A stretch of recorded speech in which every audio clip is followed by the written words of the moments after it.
Soy Aurora Bravo, investigadora y profesora de Ciencias de la Comunicación. Bienvenidos a Pulso Mediático, el programa que se dedicará en hacer un análisis del comportamiento de los medios en nuestra sociedad y también de algunos fenómenos de la cultura de nuestro país. El motivo de este programa es referirnos a cómo la televisión instala un relato dominante a través de diversos mecanismos.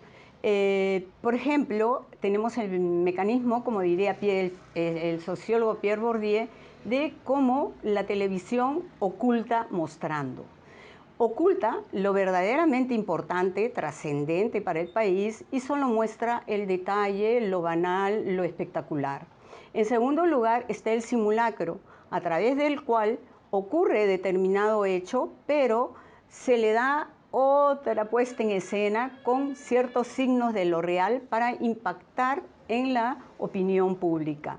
También tenemos la violencia simbólica que ejerce la televisión, sindicando a los pobladores del sur del país que ellos son violentistas, que son terroristas, y en estos momentos lo que se dedican es a amplificar un discurso sobre que las marchas y las protestas deben ser pacíficas, cuando sabemos que en la realidad no ocurre eso en ninguna parte del mundo. Todo ello a partir de que los pobladores del sur del país han anunciado que van a nuevamente iniciar las marchas a partir del 19 de julio.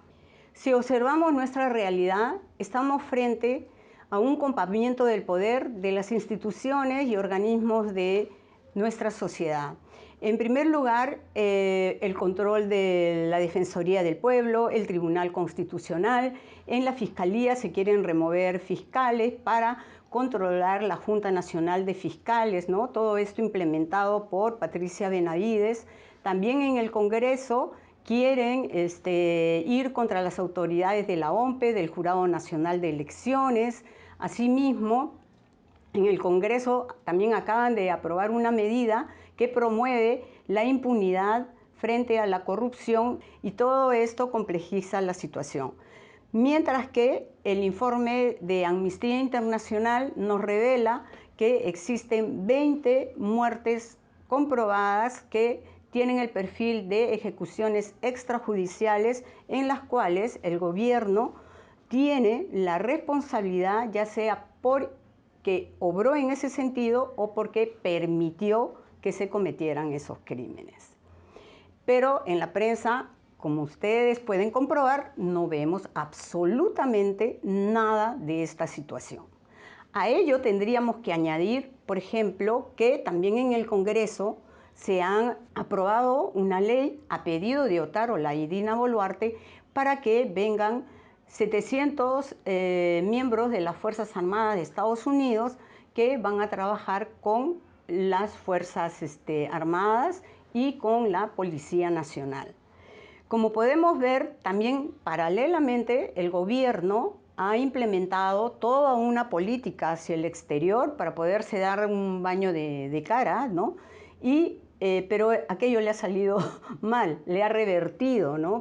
Asimismo, también hubo un evento convocado en Estados Unidos donde participó el embajador que tenemos ante la OEA, Adrián Sen, y también participó Alberto Vergara, el politólogo, quien pues prácticamente lo destrozó porque él señaló que efectivamente el gobierno de Dina Boluarte es una barbarie. Y su punto de vista se sustenta en 3 argumentos rotundos: que no existe una convivencia civilizada en nuestro país porque no existe el Estado de Derecho, se ha roto la democracia y tampoco existe una relación de respeto con los ciudadanos del país. Sin embargo, frente a esta realidad, podemos observar que los medios no dicen absolutamente nada, los medios tradicionales y la televisión. Cierto que hay una prensa alternativa que sí está sacando algunas investigaciones, pero los medios tradicionales no dicen nada. Esto nos trae a colación lo que señala Pierre Bourdieu, que los medios, por un lado, ocultan lo importante, pero exponen solamente lo espectacular, lo banal.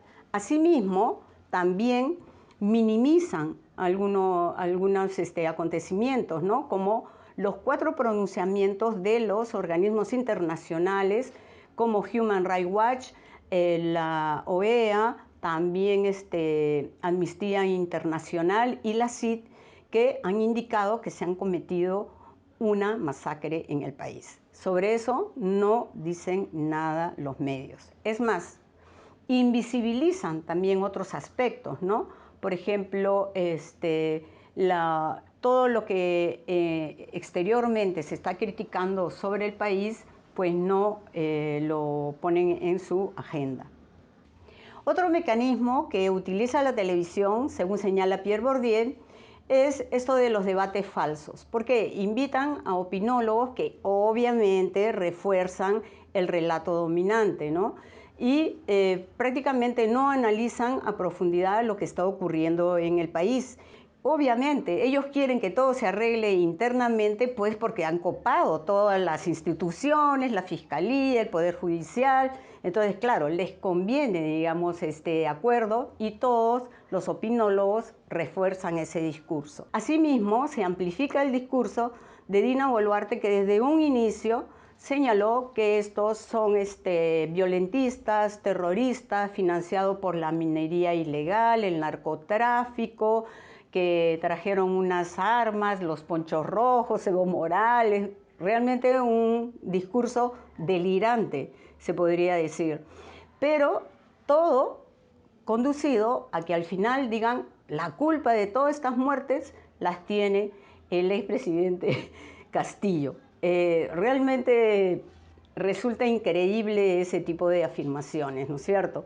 Luego, amplifican también el mito de la protesta pacífica, lo cual genera un discurso esquizofrénico, porque tampoco no sancionan ni critican la acción de los grupos como los combatientes que irrumpieron con mucha violencia a la conferencia de prensa que daba Amnistía Internacional, donde dio a conocer el informe final, y ahí habían muchos familiares, ¿no? que tenían los deudos de muchos que murieron en esta masacre, que ni siquiera protestaban ni participaban en ello.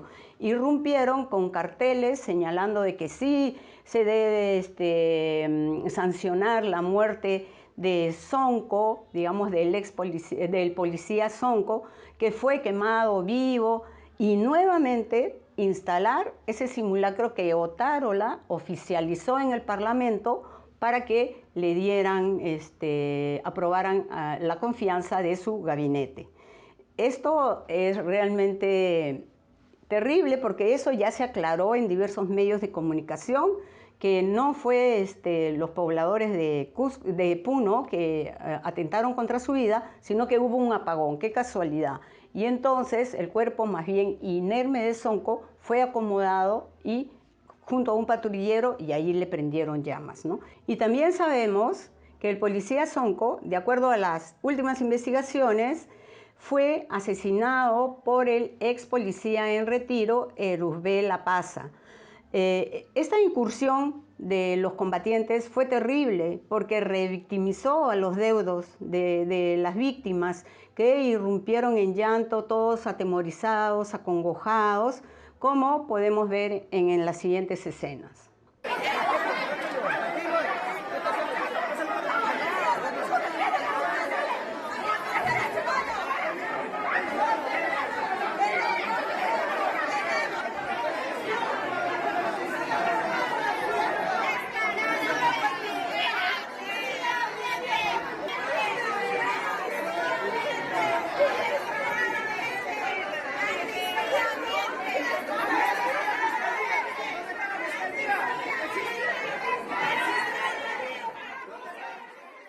Bueno, imagínense, después de haber visto todas estas escenas de revictimización, ¿no?, de los deudos de las víctimas, sobre ello viene más violencia simbólica aún, cuando la televisión erige el mito de las protestas pacíficas, que no existen como tales en ningún lugar del mundo.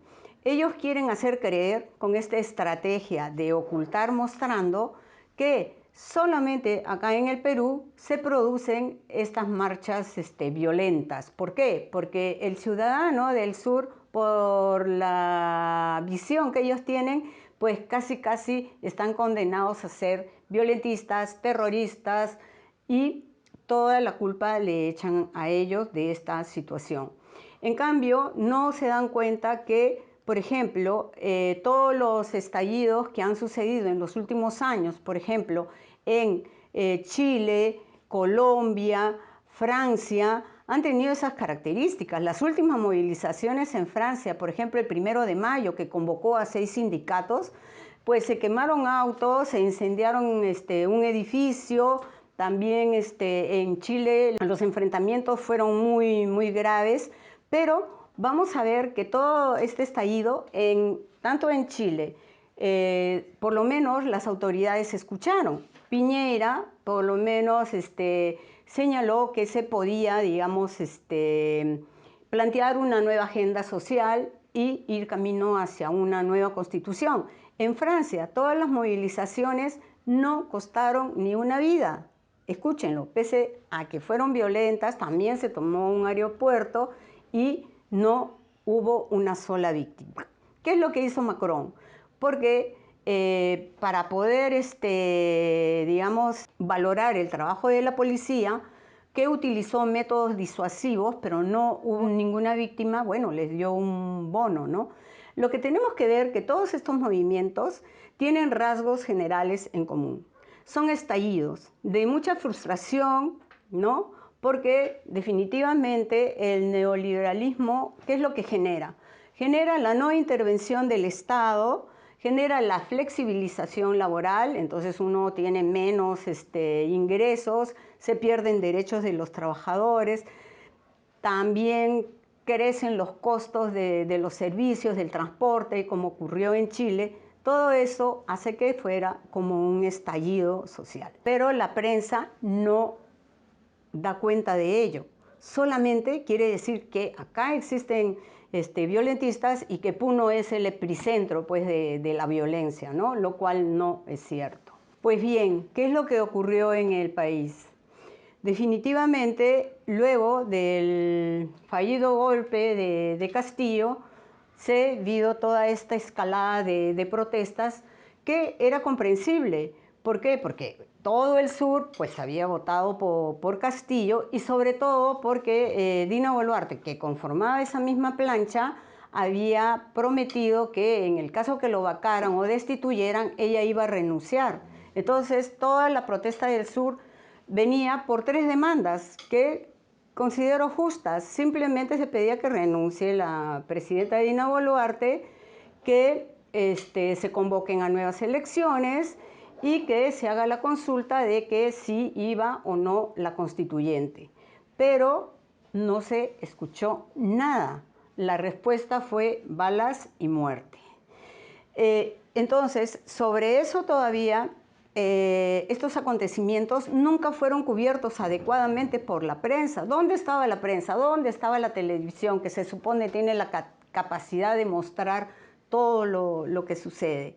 Simplemente se transformaron como en la Oficina de Relaciones Públicas de la Policía Nacional y de las Fuerzas Armadas y de la Oficina de Relaciones Públicas de Dina Boluarte. Ahora, a la luz de los informes de los 4 organismos internacionales de defensa de derechos humanos, pues tenemos que efectivamente nos enteramos ahora realmente de la verdad, que ha sido una masacre, que han sido ejecuciones. No es que le tiraron la bala a los brazos, a las piernas, no, tiraron a matar. O sea, tiraron en la cabeza, tiraron al tórax para matar.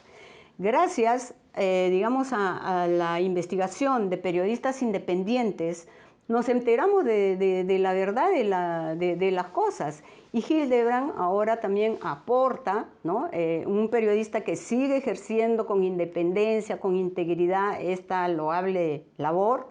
Pues nos enteramos que nada fue casual. Esto se acordó en un consejo de ministros, en la PCM, que se informó a la Policía Nacional y también a las Fuerzas Armadas que ellos tenían que intervenir esa zona porque se iban a enfrentar a terroristas y grupos violentistas. Entonces, ¿qué han hecho estas fuerzas? Han obedecido esa estrategia represiva, esa política represiva que vino por parte del gobierno en un documento que está firmado, como da cuenta Hildebrand, señala, ¿no?, que los documentos clasificados y reservados muestran que el alto mando de la Policía Nacional planificó esas acciones en base a los lineamientos que le dieron la PCM. Los protocolos policiales, entonces dice el documento clasificado, se ejecutaron de acuerdo a criterios políticos en materia de seguridad nacional. Decreto Supremo Nacional 143-2022 de la PCM del 14 de diciembre, que declaró el estado de emergencia y habilitó la intervención de la policía y las Fuerzas Armadas para el control de los disturbios civiles. Ningún gobierno de los que ya hemos visto en los estallidos ha desoído las demandas. Acá nunca hubo el menor atisbo de abrir una apertura hacia el diálogo, ¿no?, porque eran justo las demandas que se estaba pidiendo y se prefirió esta respuesta de una masacre a 70 peruanos. Al contrario, ni siquiera el gobierno y ni siquiera los medios de comunicación permiten que la población sublime todo este monto de dolor, todo este torrente de frustración, de agravio.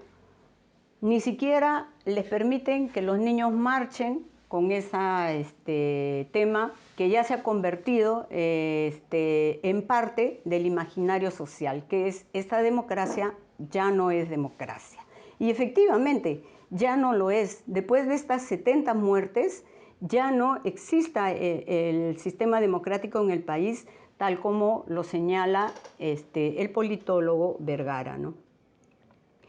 Entonces, vemos que en la televisión se critican, satanizan a los estudiantes que han marchado con esta canción de Ya no hay democracia y no se escandalizan de las 70 muertes, por favor.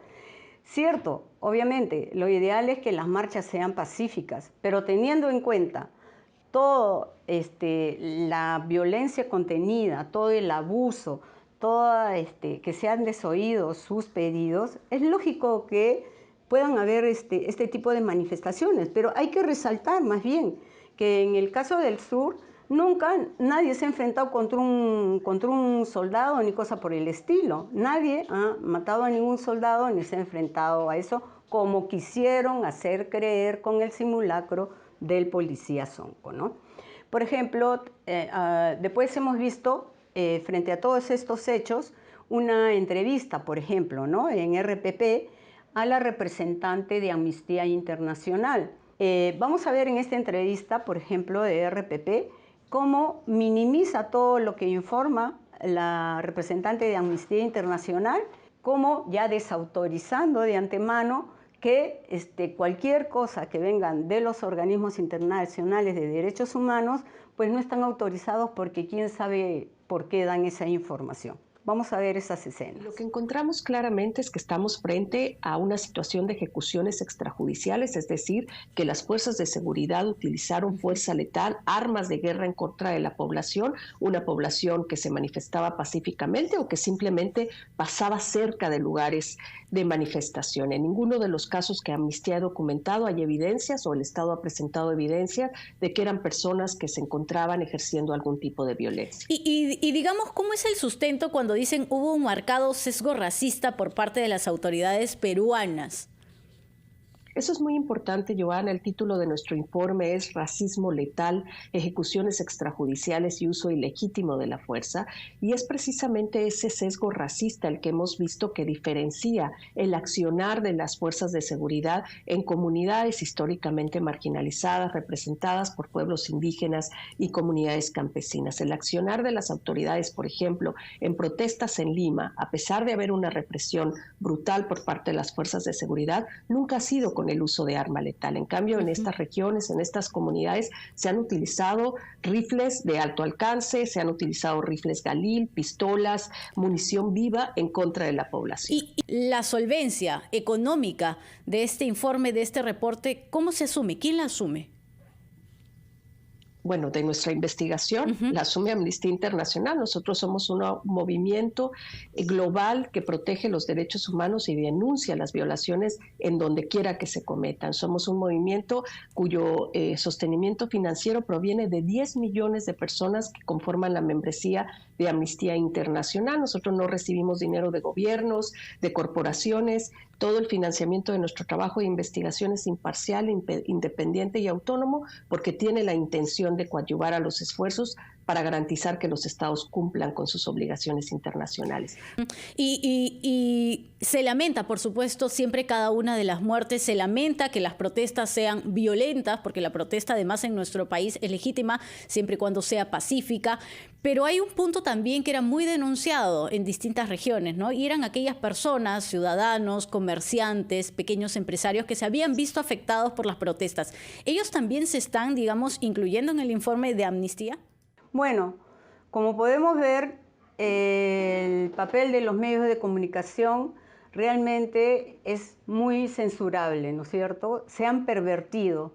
¿Por qué? Porque a través de sus mecanismos de la violencia simbólica, ¿no? De estigmatizar a una población de que son violentistas casi por naturaleza, es terrible. En segundo lugar, establecen a través de simulacros, ¿no? Como el de Sonco, que la turba lo quemó vivo. Y también a través de la estrategia de ocultar mostrando, pues ocultan todo esto que ahora nos enteramos gracias al periodismo valiente de Hildebrand, ¿no? Y también nos han ocultado cómo se ha diseñado toda estrategia que ha acabado con la vida de 70 peruanos. Y esta estrategia de ocultar mostrando, que aparte de ello minimiza, invisibiliza, finalmente ahora ese inocente, ¿no? Mensaje preponderante de los medios de comunicación que debemos, que todas las marchas deben ser pacíficas, pues nos suena como a un mensaje de una crónica de una muerte advertida, ¿no? ¿Por qué? De una muerte anunciada. ¿Por qué? Porque definitivamente ya se anuncian que vendrán las nuevas marchas y ellos están enfatizando en este discurso y también criminalizando la protesta. ¿Cómo puede ser posible que los medios de comunicación, cuyo rol es informar en función de la verdad y demostrar todo lo que ha sucedido, terminan ocultando todo y también no son verdaderos mediadores entre el poder, las autoridades y la ciudadanía? Suponemos que eso ya debe terminar, ¿no? Porque polariza, estigmatiza y destruye los pocos restos de democracia que tenemos en nuestra sociedad.